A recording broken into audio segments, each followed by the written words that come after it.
Assalamualaikum warahmatullahi wabarakatuh. Kami dari kelompok 5 akan mempresentasikan tentang urgensi integrasi nasional sebagai salah satu parameter persatuan dan kesatuan bangsa. Assalamualaikum warahmatullahi wabarakatuh. Perkenalkan, nama saya Putri Maharani dengan NIM 2006 112613. Saya akan menjelaskan materi tentang alasan diperlukan integrasi.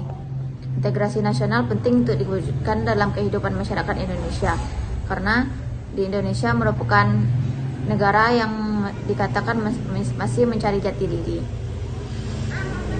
Selain itu, integrasi nasional sangat penting untuk diwujudkan karena integrasi nasional merupakan suatu cara yang dapat menyatukan berbagai macam perbedaan yang ada di Indonesia. Indonesia sangat dikenal dengan keanekaragaman suku, budaya, dan agama. Oleh karena itu, adanya pengaruh globalisasi yang masuk ke Indonesia membuat masyarakat Indonesia lebih memilih untuk suatu hal yang tren, walaupun hal tersebut merupakan upaya integrasi agar tidak terwujud. Masyarakat Indonesia belum sadar akan pengaruh globalisasi yang ternyata tidak baik bagi masyarakat Indonesia. Selain pengaruh globalisasi, masyarakat tidak bertindak atas wewenang sendiri maupun kelompok, sehingga konflik terjadi di mana-mana, seperti pertengkaran antar suku, pembakaran tempat-tempat ibadah, dan lainnya. Konflik tersebut yang membuat integrasi nasional susah terwujud. Upaya integrasi terus dilakukan agar Indonesia menjadi suatu kesatuan yang mana disebutkan dalam semboyan Bhinneka Tunggal Ika. Adanya upaya integrasi mengintegrasikan Indonesia, pada perbedaan-perbedaan yang tetap ada harus diakui dan dihargai sehingga Indonesia menjadi negara yang dapat mencapai tujuannya. Selain menghargai dan mengakui berbagai macam perbedaan di Indonesia, masyarakat Indonesia harus memiliki rasa toleransi terhadap sesama sehingga tidak terjadinya konflik yang berkepanjangan yang dapat merugikan Indonesia. Sekian materi dari saya. Terima kasih.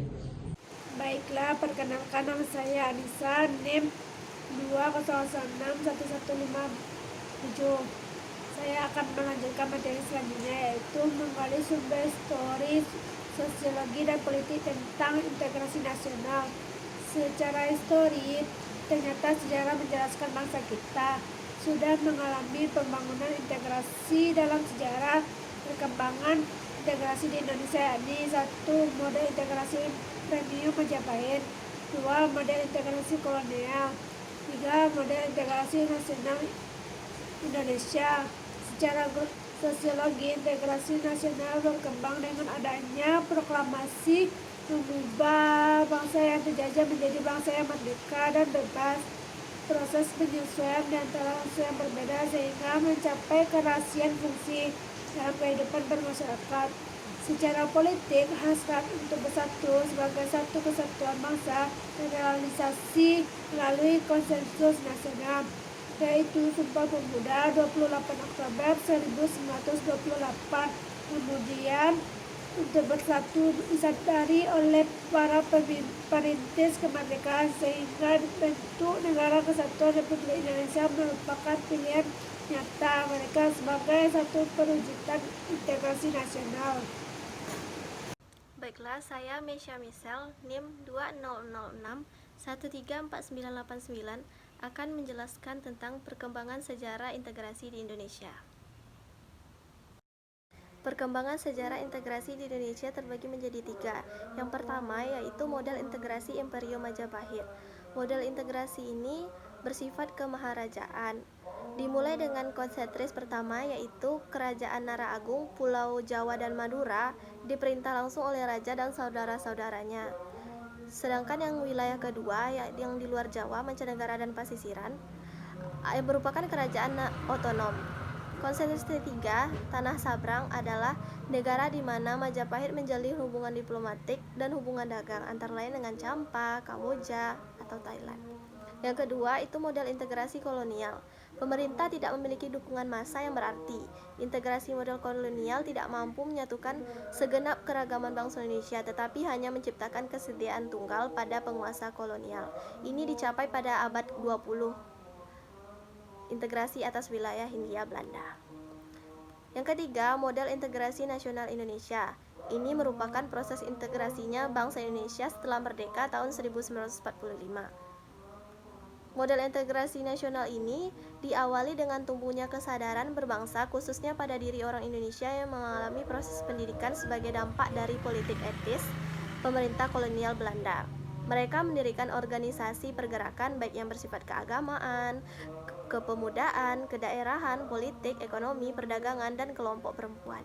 Para kaum terpelajar ini mulai menyadari bahwa bangsa mereka adalah bangsa jajahan yang harus berjuang meraih kemerdekaan jika ingin menjadi bangsa yang sederajat dengan bangsa-bangsa lain.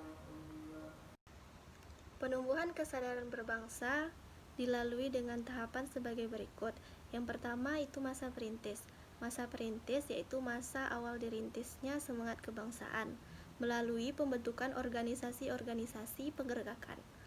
Contohnya pada masa ini munculnya organisasi Budi Utomo pada tanggal 20 Mei 1908. Kelahiran Budi Utomo diperingati sebagai Hari Kebangkitan Nasional. Yang kedua yaitu masa penegas. Pada masa ini mulai ditegaskannya semangat kebangsaan pada diri bangsa Indonesia, yaitu melalui Sumpah Pemuda pada tanggal 28 Oktober 1928. Masyarakat Indonesia menyatakan diri sebagai satu bangsa yang memiliki satu tanah air, satu bangsa, bahasa persatuan, yaitu bahasa Indonesia. Yang ketiga yaitu masa percobaan, yaitu mencoba meminta kemerdekaan dari Belanda. Organisasi yang digabung oleh Indonesia yaitu Gabungan Politik Indonesia atau disingkat dengan GAPI pada tahun 1938 yang mengusulkan Indonesia berparlemen. Namun, perjuangan menuntut Indonesia merdeka tidak berhasil. Selanjutnya, pada masa pendobrak. Pada masa ini penduduk Indonesia sangat semangat dan gerakan kebangsaan Indonesia telah berhasil mendobrak belenggu penjajahan sehingga Indonesia berhasil merdeka pada tanggal 17 Agustus 1945. Sejak saat itu, bangsa Indonesia menjadi bangsa merdeka, bebas, dan sederajat dengan bangsa lain. Nasionalisme telah mendasari pembentukan negara kebangsaan Indonesia yang modern. Dari sisi sosial budaya, proklamasi kemerdekaan 17 Agustus 1945 merupakan revolusi integratif. Dari bangsa yang terpisah dengan beragam identitas menuju bangsa yang satu, yakninya bangsa Indonesia. Tugas berat selanjutnya adalah mengintegrasikan segenap unsur di dalam agar negara yang baru ini kokoh, bersatu, dan melanjutkan kehidupannya sebagai satu kesatuan negara baru. Saya Rizky Ramadhani dengan NIM 2006112547. Saya akan melanjutkan materi pembahasan. Saya akan membahas tentang pengembangan integrasi di Indonesia. Bagaimana mengembangkan integrasi nasional sebuah bangsa? Howard Riggins dalam Muhaimin dan Colin Max Andrews tahun 1995 menyebut ada 5 pendekatan atau cara bagaimana para pemimpin politik mengembangkan integrasi bangsa. Kelima pendekatan ini bisa disebut dengan faktor yang menentukan tingkat integrasi suatu negara. Yang pertama, adanya ancaman dari luar. Adanya ancaman dari luar dapat menciptakan integrasi masyarakat. Masyarakat akan bersatu meskipun berbeda suku, agama, dan ras ketika menghadapi musuh bersama. Yang kedua, gaya politik kepemimpinan. Gaya politik para pemimpin bangsa dapat menyatukan atau mengintegrasikan masyarakat bangsa tersebut. Yang ketiga, kekuatan lembaga-lembaga politik. Lembaga politik, misalnya birokrasi, juga dapat menjadi sarana pemersatu masyarakat bangsa. Birokrasi yang satu dan padu dapat menciptakan sistem pelayanan yang sama, baik, dan diterima oleh masyarakat yang beragam. Yang keempat, ideologi nasional. Ideologi merupakan seperangkat nilai-nilai yang diterima dan disepakati. Jika suatu masyarakat meskipun berbeda-beda tetapi menerima satu ideologi yang sama, maka memungkinkan masyarakat tersebut bersatu. Yang kelima, kesempatan pembangunan ekonomi. Jika pembangunan ekonomi berhasil dan menciptakan keadilan, maka masyarakat bangsa tersebut bisa menerima sebagai satu kesatuan. Sunyoto Usman tahun 1998 menyatakan bahwa suatu kelompok masyarakat dapat terintegrasi apabila yang pertama, masyarakat dapat menemukan dan menyepakati nilai-nilai fundamental yang dapat dijadikan rujukan bersama. Yang kedua, masyarakat terhimpun dalam unit sosial sekaligus memiliki cross-cutting affiliation sehingga menghasilkan cross-cutting loyalty. Yang ketiga, masyarakat berada di atas memiliki sifat saling ketergantungan di antara unit-unit sosial yang terhimpun di dalamnya dalam memenuhi kebutuhan ekonomi. Pendapat lain menyebutkan integrasi bangsa dapat dilakukan dengan dua strategi kebijakan, yaitu polisi asimilasionis dan polisi Bhinneka Tunggal Ika, yang mengatakan Syamsuddin 1989. Strategi pertama dengan cara penghapusan sifat-sifat kultural utama dari komunitas kecil yang berbeda menjadi semacam kebudayaan nasional atau bisa disebut asimilasi. Strategi kedua atau bisa disebut dengan strategi Bhinneka Tunggal Ika, yaitu mengacu pada pembentukan kesetiaan nasional dilakukan dengan tidak menghilangkan kebudayaan kelompok. Kebijakan strategi yang sebaiknya dilakukan di Indonesia, memperkuat nilai bersama, membangun fasilitas, memperkokoh lembaga politik, membuat organisasi untuk bersama, menciptakan ketergantungan ekonomi antar kelompok, mewujudkan kepemimpinan yang kuat, menghapuskan identitas-identitas lokal, membaurkan tradisi dan budaya lokal, serta menguatkan identitas nasional. Dalam membangun fasilitas infrastruktur, maka diperlukan biaya yang cukup. Di negara yang sedang membangun atau berkembang, salah satu sumber untuk pembiayaan negara tersebut adalah pajak yang dipungut dari warga negara. Pajak sebagai instrumen memperkokoh integrasi nasional.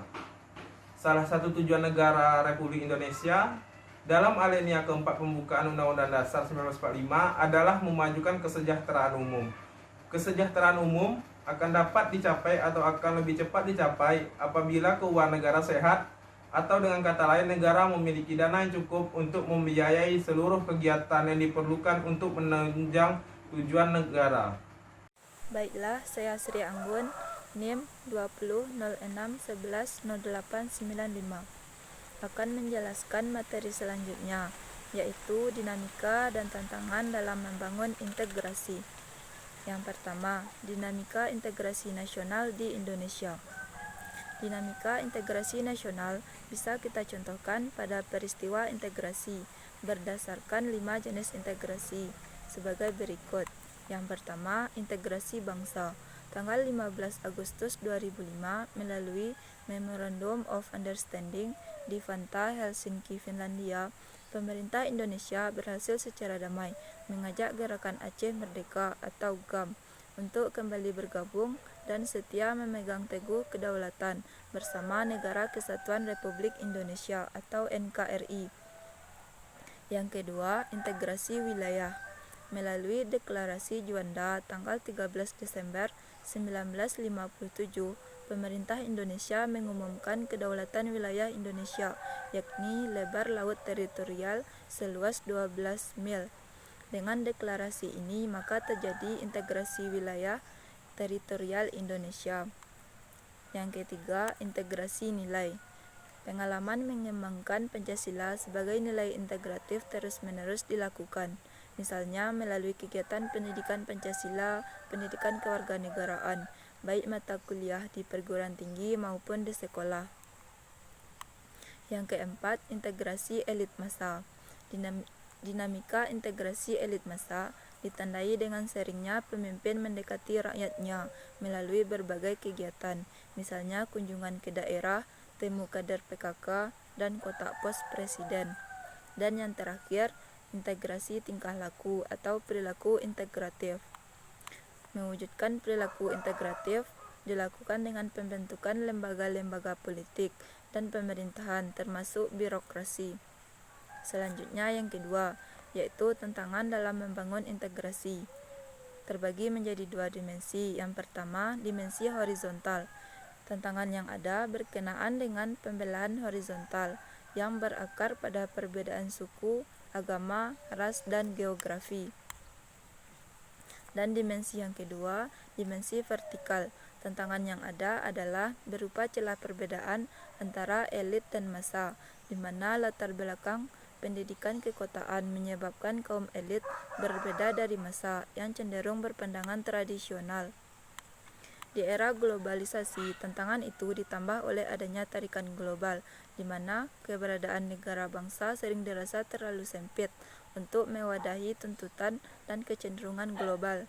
Dengan demikian, keberadaan negara berada dalam dua tarikan sekaligus, yaitu tarikan dari luar, berupa globalisasi yang cenderung mengabaikan batas-batas negara bangsa, dan tarikan yang dari luar, berupa kecenderungan menguatnya ikatan-ikatan yang sempit, seperti ikatan etnis, kesukuan, dan kedaerahan.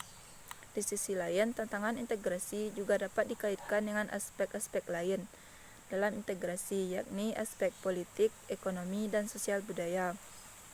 Baiklah, itu yang dapat kami sampaikan. Saya sudahi. Assalamualaikum warahmatullahi wabarakatuh. Sekian dari kami. Apabila ada kesalahan, kami mohon maaf. Bila ada